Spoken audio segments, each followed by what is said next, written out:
காலங்காத்தால எழுந்தோனே சியா சீட்ஸ குடிச்சிட்டு நம்ம வேலைய ஆரம்பிச்சாச்சு. ஸோ இன்னைக்கு டே 14 இன்னைக்கு கொய்யாப்பழம், கொஞ்சம் முட்டை, ஃபுல் பாயில் மாரி போட்டு எடுத்துக்கலாம் எண்ணெய் ஊத்தாம. அது கூடவே oats with milk and dry fruits. இது எல்லாத்தையும் சேர்த்து வந்து மார்னிங் ஃபுட்டா எடுத்துக்கிட்டேன். இதில புரோட்டீன், ஃபைபர், கார்பன் எல்லாமே இருக்குது. அடுத்ததா மத்தியானத்துக்கும், நைட்டுக்கும் சாப்பாடு ப்ரிப்பேர் பண்ண ஆரம்பிச்சிடலாம்.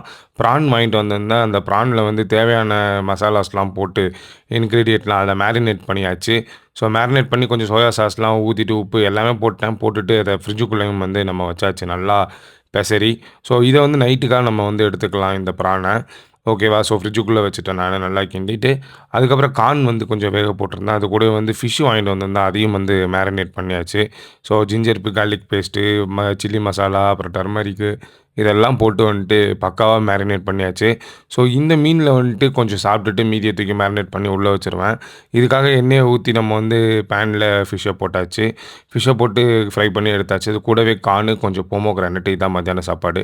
நைட்டுக்கு வந்து அவுல்ல வந்து உப்புமா மாரி செஞ்சாச்சு. அது பேர் போகான்னு சொல்லுவாங்க. அண்ட் முட்டை அண்ட் போமோகிரானேட் அப்புறம் மேரினேட் பண்ணி வச்சிருந்த ப்ரான் இது எல்லாத்தையும் எடுத்துக்கிட்டேன். So eat healthy, feel the difference in your body. Bye bye.